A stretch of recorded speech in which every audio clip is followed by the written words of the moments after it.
श्री सच्चिदानंद सद्गुरु साईनाथ महाराज की जय। सदानिम्ब वृक्षस्य मूलाधिवासात् सुधासराविणं तिक्तमप्यप्रियन्तं तरुं कल्पवृक्षादिकं साधयन्तं नमामि ईश्वरं सद्गुरुं साईनाथम। अनंत कोटि का ब्रह्मांड नायक सद्गुरु साईनाथ महाराज का पुण्यतिथि महोत्सव 104वां अभी आ रहा है। बाबा का पुण्यतिथि महोत्सव का हिस्ट्री और पुण्यतिथि महोत्सव क्यों मनाया जाता है, विजयादशमी और बाबा का पुण्यतिथि महोत्सव का क्या संबंध है। साईं भक्तों को बहुत जानकारी की जरूरत है ये कि पुण्यतिथि महोत्सव विजयादशमी भी ही क्यों। बाबा का पुण्यतिथि महोत्सव आम आदमी का जैसा श्राद्ध विधि होता है संवत्सरिक तिथि को, वैसे ही योगी सन्यासी संत साधु इनका पुण्यतिथि महोत्सव मनाया जाता है। वैसे तो बाल ब्रह्मचारी बाबा उनका पुण्यतिथि महोत्सव विजयादशमी ही मनाया जाता है। इसका इतिहास आप ऐसा है कि पुण्यतिथि महोत्सव के दिन ही बाबा का समाधि विजयादशमी के दिन हुआ था। तो पुण्यतिथि महोत्सव आज तक 104 साईबाबा संस्थान के तरफ से मनाया गया है। 4 साल के पूर्व बाबा का शताब्दी महोत्सव हुआ। तो इसका हिस्ट्री, इसका इतिहास बहुत रंजक है। आम आदमी का श्राद्ध विधि होता है और बाबा का पुण्यतिथि महोत्सव यानी कि योगी सन्यासी का समाराधना विधि होता है। पुण्यतिथि महोत्सव की तैयारी बाबा देहधारी थे तब से बाबा ने ही की थी। 39 अध्याय में बाबा का समाधि मंदिर का निर्माण हुआ। तो बूटी को स्वप्न में जाकर बूटी और श्यामा देशपांडे को दृष्टांत दिया था कि बाबा ने उनको बताया थी कि यहाँ एक मकान बनाओ, वाड़ा बनाओ, और वही गोपालराव बूटी ने बाबा की आज्ञा से वो मकान बनाने के लिए मुहूर्त की ज़रूरत है, इसलिए बाबा को पूछताछ की। तो बाबा ने आज्ञा दी कि आज से शुरू करो।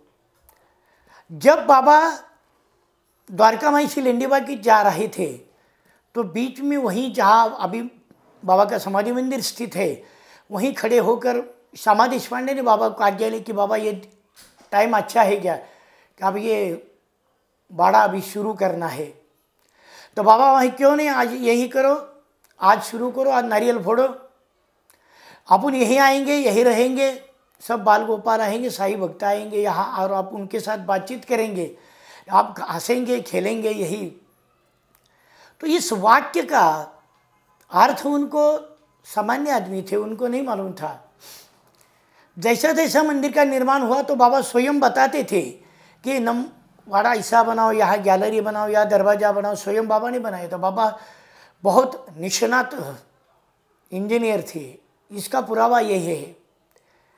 बाबा ने सुंदर मंदिर बना, ये वाड़ा बनाया, किंतु गोपालराव बूटी को ऐसा लगा कि यहाँ मुरलीधर कृष्ण कन्हैया का मंदिर बनाया जाए।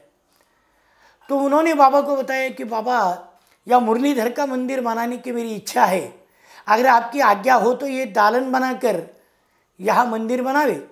तो बाबा बोले नहीं, क्यों नहीं, बनाओ, यहाँ चबूतरा बनाओ और वहीं मुरलीधर की स्थापना होगी, मैं भी यहीं आऊँगा और आप यहाँ बातचीत करेंगे, आपके बच्चे यहाँ खेलेंगे और उन्हीं के साथ अपन रहेंगे। तो बाबा की आज्ञा से मुरलीधर का चबूतरा बन गया। मंदिर बनाने का सोच लिया, मंदिर बनाया, मूर्ति भी कारीगर को करने के लिए बता दी, मूर्ति भी तैयार हुई, मगर मूर्ति लाने के लिए कुछ दिन थे। उसी समय बाबा ने अपना अवतार समाप्ति किया और स्वयं बाबा मुरलीधर बन के बाबा का देह बूटीवाड़े में जहाँ मुरलीधर की स्थापना होनी थी, जहाँ कृष्ण कन्हैया की स्थापना होनी थी, वहीं बाबा का देह रख लिया और बाबा का समाधि मंदिर बन गया। ये तो बन गई समाधि मंदिर की हिस्ट्री, समाधि मंदिर का इतिहास। मगर बाबा को स्वयं समाधि लेना था तो 2 साल पहले ही बाबा ने जो सर्वधर्म समन्विता सबका मालिक एक महामंत्र दिया है, उस मंत्र को सब भेदभाव नष्ट करने के लिए बाबा का अवतार हुआ। तो ये दिखलाने के लिए बाबा ने बहुत लीला की। द्वारकामयी में बाबा का देहांत समाधि हुई उसके 2 साल पहले विजयादशमी के दिन ही बाबा धुनी के पास खड़े थे। अचानक बाबा क्रोधित हो गए। बाबा ने सब अपने वस्त्र निकाल डाले और धुनी में डाल दिए और बाबा दिगंबरावस्था में खड़े थे। और बाबा जोर से बोले कि अभी मुझे पहचानो, मैं हिंदू हूँ या मुसलमान हूँ, आप मुझे सब जानो, मैं कौन हूँ। बाबा क्रोध से बोल रहे थे। सब लीला वो देख रहे थे कि विश्वरूप दर्शन है।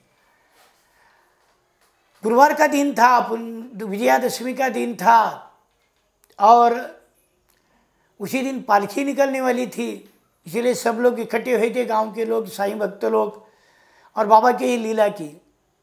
महादजी शिंदे ने उनको लंगोट पहनाया और बाबा को कहते कि बाबा आज पालकी का दिन है, आपको चौड़े में जाना है, शिलंगन आज सिमोल्लंघन करना है, आज विजयादशमी।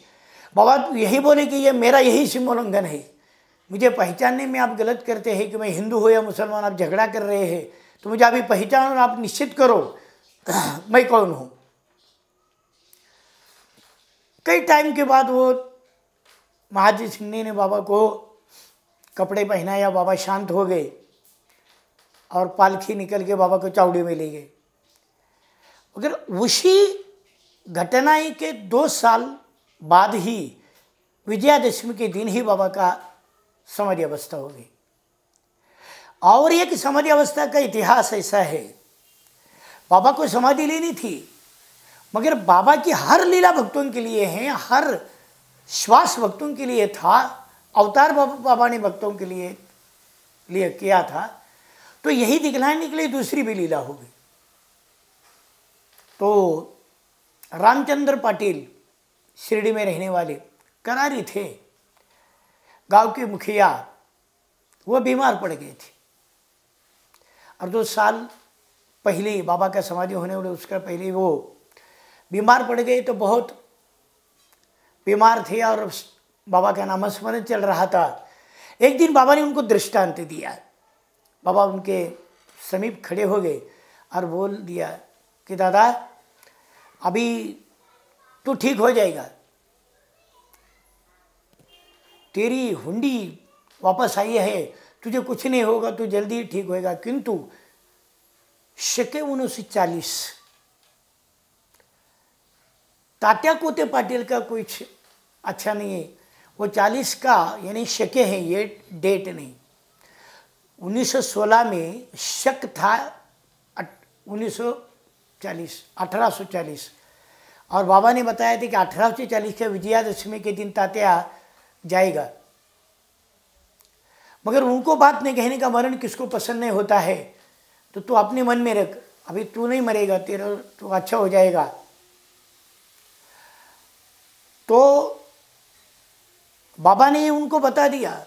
रामचंद्र दादा ठीक हो गए, मगर जैसा जैसा 1918 का 18 साल लग गया और घट स्थापना हुई तो तात्या बीमार पड़ गए और बाबा भी बीमार पड़ गए। रामचंद्र बाबा को पसीना आने लगा कि अभी तो विजयादशमी आ रही है और बाबा का बोलना तो सच हो रहा है, अभी तात्या कोते बीमार है और तात्या को के विजयादशमी के लिए जाने हैं, जो बाबा का बोलना चाहिए। उन्होंने बाड़ाशुंभी को बोल दिया है। जैसा जैसा विजयादशमी नज़दीक आने लगी वैसे वैसे उनका बीमारपन ज़्यादा हो गया और विजयादशमी का दिन सूर्योदय हो गया, संभ्रम में पड़ गए तात्या कोते, बहुत बीमार हो गए, सीरियस हो गए। और इधर बाबा का भी बीमारपन चलता रहा, बाबा को बुखार आया, बाबा को खांसी आने लगी। तात्या कोते का भरोसा बाबा के ऊपर, बाबा का भरोसा परमेश्वर के ऊपर। उनका नामस्मरण बाबा का चल रहा था और बाबा आम जैसे साधारण आदमी जैसे करने कुछ नहीं, ऐसा तो हो रहा था। बाबा को बुखार रहता। दोपहर के टाइम मध्याह्न की आरती हो गई और एकादशी का साल शुरू हो गया। 10वीं तिथि समाप्त हो गई और एकादशी लग गई। लगभग 3 साढ़े 3 का टाइम था और एकादशी आरंभ होने के बाद बाबा चले गए और ताते कोते अच्छे होने लगे। बाबा ने एकादशी के दिन में अपना देहांत रख दिया। तात्या का मरण अपने स्वयं पे लिया। तात्या अच्छे हो गए और बाबा चले गए। एकादशी थी बाबा जब बाबा का प्राण निकल गया तब। किंतु विजयादशमी सूर्योदय को दशमी थी, वह विजयादशमी यानी दशहरा का दिन था। और जो सूर्योदय को तिथि है वही तिथि मानते हैं सनातन धर्म से सभी ओर, इसलिए बाबा का विजयादशमी ही मनाया जाता है, एकादशी में दिन में नहीं। साधु संतों की तिथि जो तिथि सूर्योदय को होती है वही तिथि मनाई जाती है। और वैसे वही साल से पुण्यतिथि महोत्सव भी बाबा का विजयादशमी के दिन ही आता है। विजयादशमी के दिन जब बाबा संभ्रम में पड़े थे, बाबा का देहांत होने वाला था, तो बाबा ने भी लीला की। सब अपने पैर से लोग, गोपाळराव पोटी, तात्या कोते, रामचंद्र दादा पाटील, महादजी शिंदे, श्यामा देशपांडे, काका दीक्षित, काका महाजनी, ये सब तो बैठे थे। तो उनको बाबा ने बोल दिया कि आप जाके बाड़ा में खाना खाओ, आप जल्दी खाना खा के जाइए। वो लोगों को कुछ हो रहा था कि अभी यहाँ से कैसे निकले कि बाबा तो बहुत बीमार है, आप कैसे जावे। तो बाबा ने आज्ञा दी कि आप खाना खा के आओ। सब लोगों को खाना खाने के लिए भेज दिया। और बाबा के पास लक्ष्मीबाई शिंदे बैठी थी। लक्ष्मीबाई शिंदे बाबा के पास बैठी तो बाबा ऐसे लेटे थे तो बाबा उठ के बैठ गए। आशा समुद्र को भरती आ गई। लक्ष्मीबाई शिंदे को ऐसा लगा कि बाबा तो ठीक हो रहे, बाबा भी बैठे हैं। तो बाबा ने अपनी पॉकेट में से 9 रुपए निकाले और लक्ष्मीबाई शिंदे को 9 रुपए का दान दिया। पहले 5, बाद में 4। ये 9 सिक्के लक्ष्मीबाई शिंदे को दे दिया। और उनको देने के बाद बाबा ने अपना प्राण छोड़ दिया। ये 9 रुपए नवविधा भक्ति के प्रमाणे हैं। तत्व ज्ञान से अगर किया तो बाबा तो अनंत कोटि का ब्रह्मांड नायक के थे, सभी अनुरणों में बाबा भरे हुए हैं। वह बाबा ने ये 9 रुपए क्यों दिए? उसका तत्व ज्ञान से प्रिया कहते 9 विधा भक्ति, श्रवण, मनन, कीर्तन, आत्मदेवेन सखियो, ये जो 9 विधा भक्ति है उसका स्वरूप एक एक क्वाइन मिलके 9 रुपया दी उनको दिया है। और दूसरा है कि पहले 5 और बाद में 4 क्यों दिए? एकनाथी भागवत में कृष्ण कन्हैया ने उद्धव को बता दिया कि शिष्य ने अपना गुरु के पास जाकर अनुभूति कैसे लेनी है और गुरु को पाने के लिए 9 तत्व बताए हैं। और जो उद्धव को कृष्ण भगवान ने स्वयं बताया, पहले 5 और बाद में 4 बताया कि शिष्य ने कैसा बर्ताव करना है, उसका स्वरूप ही 9 रुपये। ये 9 रुपये है। बाबा तो स्वयं कृष्ण कन्हैया थे, मुरलीधर स्वयं बन के बाबा वहाँ विराजमान हुए।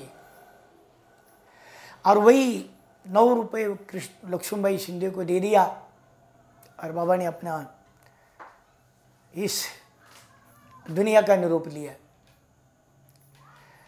बाबा का समाधि अवस्था होने के बाद बहुत बहस हुआ भक्तों में। कई भाई हिंदू भी थे, मुसलमान भी थे, और चल रहा था कि बाबा की समाधि कैसी हुई, होना चाहिए, बाबा को कहाँ रखना चाहिए। बाबा तो इसके पहले बोले थे कि मैं बूटी के बाड़े में जाऊँगा, मेरा देह बूटी में बाड़े में रखो, बाबा स्वयं बोले थे। किंतु इनमें बहस हो रहा था। सही चरित्र में बताया है कि वो 36 तास हो गया। विचार सोचते विचार करते करते रात हो गई। सभी लोग सोचते ही थे कि कैसा होना है। तो रात को सुबह बाबा ने लक्ष्मण मामा जो पुरोहित थे शिरडी के, लक्ष्मण मामा रत्नबार के, उनको दृष्टांत दिया कि मामा तू उठ, जो मेरी हर दिन जोग आरती करता है उनको ऐसा लग रहा है कि मैं मर गया हूँ, मेरी काकड़ आरती कर। तो लक्ष्मण मामा स्वयं आ गए, पूजा का साहित्य लेकर बाबा को, उनकी पूजा की, बाबा को चंदन चढ़ाया और काकड़ आरती की। उसके बाद सभी ने सोचने के बाद दादा साहब जो रामचंद्र दादा थे पाटिल, उन्होंने घोषित किया कि बाबा जो बोले थे, बाबा का अंतिम शब्द था कि मेरा देह बूटी में बाड़े में रखना चाहिए, तो वहीं रखेंगे और वही बाबा की समाधि होगी। तो बाबा की वही समाधि होगी। जो चबूतरा कृष्ण कन्हैया की मूर्ति स्थापन करनी थी वहीं बाबा को रख दिया। और आज जो बाबा विराजमान है, बाबा का देह वहाँ है, तो बाबा समाधि अवस्था में वही विराजमान है और आज बाबा सभी को आशीर्वाद देते हैं। बाबा का चमत्कार ऐसा है कि बाबा ने वचन दिया है कि जो समाधि को नतमस्तक होगा अनन्य भाव से, उनके साथ मेरी हड्डियाँ बात करेगी। और आज वो अनुभूति आती है, अनुभव आता है भक्तों को।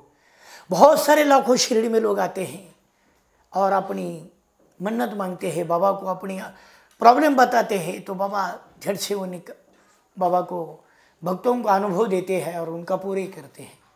बाबा की अभी भक्तों की मानता है कि हम जब शिरडी में जाते हैं तो बाबा हमें और ये कामना पूरी करते हैं, क्योंकि बाबा का मंदिर बाबा की इच्छा से हुआ है, बाबा की समाधि बाबा की इच्छा से हुई है, बाबा का मूर्ति का प्रतिष्ठापना बाबा से हुई है। ऐसा समाधि हो गई तो बाबा का ओरिजिनल शामराव जयकर ने जो बाबा के सामने बनाकर छवि निकली थी, तो वो स्वयं द्वारका में बाबा जहाँ बैठते थे वहाँ रखी थी।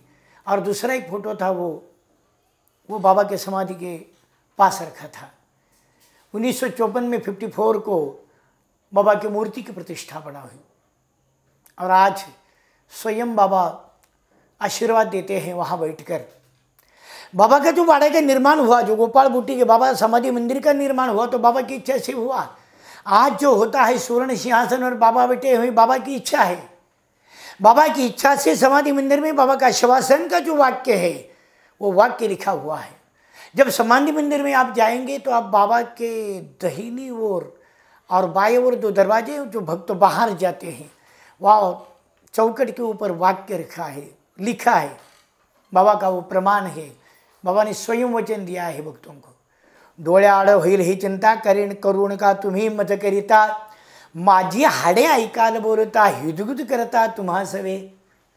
इसका मीन्स हिंदी में ऐसा, वो हेमाड बंतने में 25वें अध्याय 25 अध्याय में ये बाबा का वाक्य दिया है। और उसका मीन्स ऐसा है कि जो नतमस्तक हो जाएगा, अनन्य भाव से आएगा, तो उनके मेरी हड्डियाँ बात करेगी, मैं जीवित हूँ और सभी भक्तों की मनोकामना पूरी करता हूँ। और उसके लिए कुछ करना है, कुछ पाने के लिए कुछ खोना ही पड़ता है। तो बाबा के बाएं ओर दरवाजे के ऊपर एक वाक्य सेंटेंस है, फिर मात्र माझे करा स्मरण विश्वास युक्तांतकरण ठेवा करा निष्काम भजन कृत कल्याण पावाल। अगर आपको ऐसा लगता है कि मेरे साथ बात हो जाए तो अनन्य भाव से मुझे शरण आकर मेरा निष्काम भावना से भजन करो तो आपका कल्याण हो जाएगा। ये सेंटेंस का मीन्स है उसके ऊपर। ये जो बाबा ने जो वाक्य दिया है, दो वचन दिया है, वचन वहाँ लिखा है, साई चरित्र के मराठी साई चरित्र का जो वाक्य है वहाँ लिखा है, और इसका मीन्स हिंदी में ऐसा लगता है। आज भी बहुत सारे लोग आते हैं तो बाबा के चरण कमलों में नतमस्तक होते हैं, और वो नतमस्तक होने के बाद कई लोग फूट फूट के रोते हैं कि बाबा कई बार मुझे यहाँ दर्शन के लिए आना था, मुझे बुलाया, बहुत शुक्रिया हूँ बाबा, मुझे ये प्रॉब्लम मेरा पूरा करो। ये बाबा को मानते हैं, बाबा को मांगते हैं और बाबा उनकी इच्छा पूरी करते हैं। ये समाधि मंदिर का निर्माण, बाबा का पुण्यतिथि महोत्सव 3 दिन का मनाया जाता है। नवमी के दिन बाबा का उत्सव, अष्टमी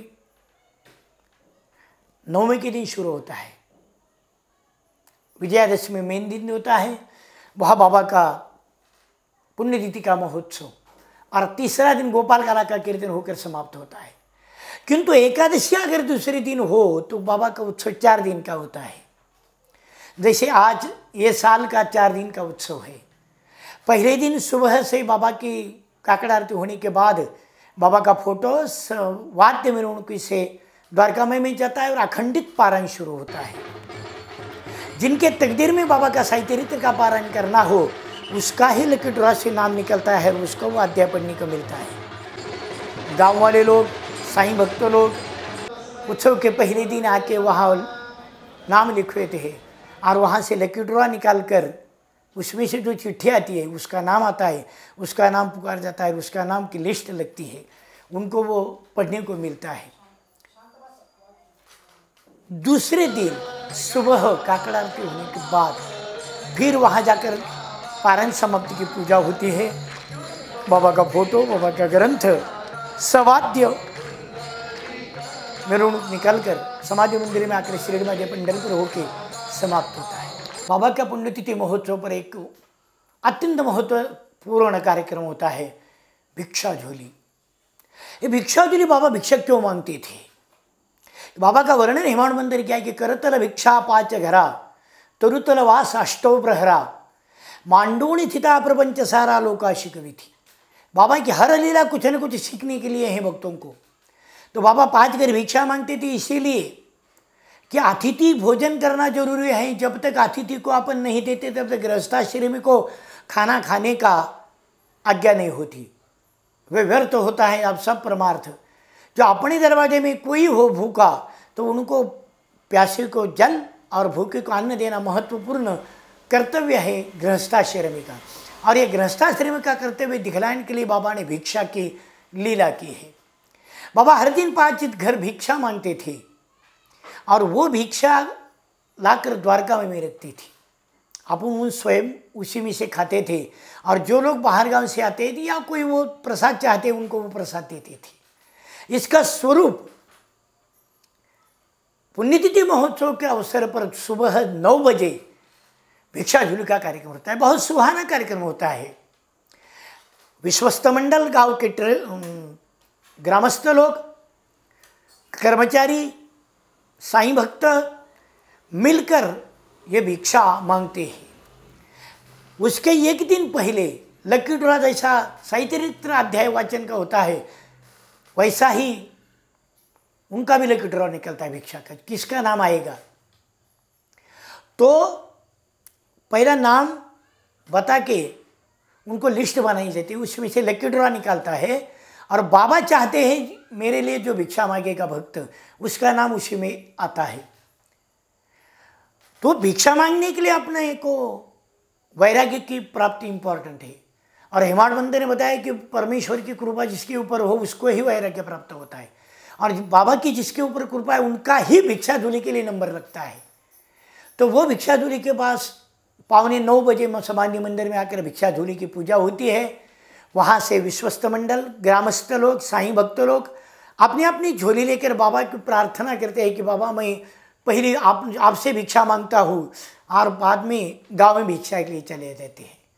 तो सवाद्य मेरवणुकी से निशान निकालकर उसके पीछे पीछे सब लोग निकालते हैं, उसे गांव में से भिक्षा मांगते हैं। वो भिक्षा में कोई गेहूँ डालते हैं, कोई पैसा डालते हैं। तो वो सब इकट्ठा करके बाबा के 4 नंबर के जो मंदिर का गेट है उसके पास डोनेशन ऑफिस में लाते हैं। वो धान्य सब इकट्ठा करके भंडार गृह में भेजा जाता है और रोकड़ रकम जो आती है वो डोनेशन ऑफिस में जमा की जाती है भिक्षा झोली के नाम से। तो ये भिक्षा झोली का प्रतीक मानकर पुण्यतिथि महोत्सव के दिन 9 बजे से 10:30 बजे तक भिक्षा मांगी जाती है। वो वापस आने के बाद बाबा का समाराधना विधि समाप्त होता है। 10:30 बजे बाबा का समाराधना विधि शुरू होता है। ये समाराधना विधि क्या होता है, उसका मीन्स क्या है? इस समाराधना विधि में बोला कि जैसा आम आदमी का श्राद्ध विधि होता है, पिंड प्रदान होता है, वैसा योगी, सन्यासी, बाल ब्रह्मचारी उनका नहीं होता, उनका समाराधना विधि होता है।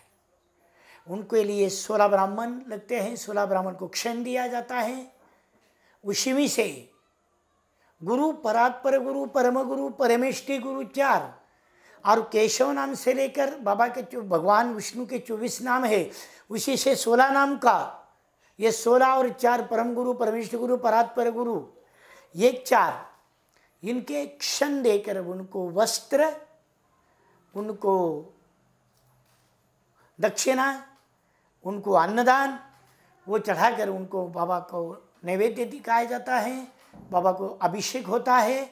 अभिषेक होने के बाद बाबा का जो रुद्राभिषेक होता है, वो रुद्राभिषेक का तीर्थ कलश में लेकर उसकी पूजा की जाती है।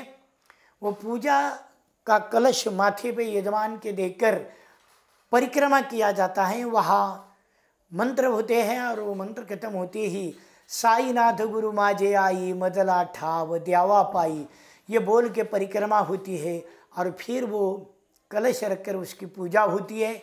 बाबा को नैवेद्य भोग दिखाकर आरती होकर वो तीर्थ का प्रसाद सबको बांटा जाता है। ब्राह्मण भोजन होता है, ब्राह्मण को दक्षिणा वस्त्र प्रदान किया जाता है और सुवाष्ण सौभाग्यवती लेडीज को वस्त्र प्रदान करके, दक्षिणा प्रदान करके ये बाबा का समाराधन विधि मनाया जाता है।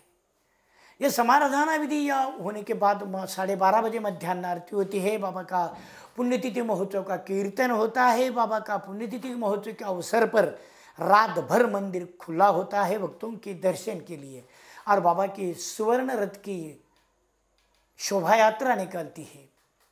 तीसरे दिन या चौथे दिन बाबा का गोपाल काला का कीर्तन होकर दह्यांडी फूड़ीते बाबा का महोत्सव समाप्त होता है। ऐसा ये पुण्यतिथि महोत्सव का इतिहास और पुण्यतिथि कैसी मनाई जाती है, ये भक्तों की जानकारी के लिए मैंने बाबा को प्रणाम करके आपको बताया है। ये पुण्यतिथि महोत्सव का इतिहास, पुण्यतिथि महोत्सव कैसा मनाया जाता है और पुण्यतिथि महोत्सव के दिन जो भक्त शिरडी में आते हैं वो तो दर्शन लेते हैं, मगर जो शिरडी में नहीं आते उन्होंने क्या करना चाहिए? तो बाबा के लिए बाबा की फोटो की, बाबा के चरण कमलों की, बाबा की मूर्ति की पूजा करो, बाबा को पंचामृत डालो, बाबा को स्नान नहायो करो, बाबा को नवीन वस्त्र प्रदान करो, बाबा को नवीन वस्त्र प्रदान करो, दक्षिणा प्रदान करो, फल प्रदक्षिणा करो, प्रदान करो, बाबा के लिए अन्नदान करो और संस्थान वर्धना के लिए बाबा को संस्थान में मनी ऑर्डर करो और बाबा का वहाँ सब भक्त मिलकर बाबा का भजन करो, कीर्तन करो, वहीं बाबा आपको दर्शन दे देंगे। और साई लीला के माध्यम से ये साई पुण्यतिथि महोत्सव का वर्णन जो मैंने किया है वो बाबा को समर्पित करके आपकी विनती है कि साई लीला देखते चलो। बाबा की अपरंपार लीला है, वो लीला का वर्णन आपसे करने में पड़ जाएगी तो आप धन्य हो जाएंगे। और ये बाबा का वर्णन पुण्यतिथि महोत्सव के दिन, उसके पूर्व दिन, के आगे दिन अगर देखे और सुने तो बाबा का पुण्यतिथि महोत्सव आपको जो मनाया है उनका पुण्य मिल जाएगा और बाबा की कृपा आपके ऊपर हो जाएगी। सद्गुरु साईनाथ भगवान की जय।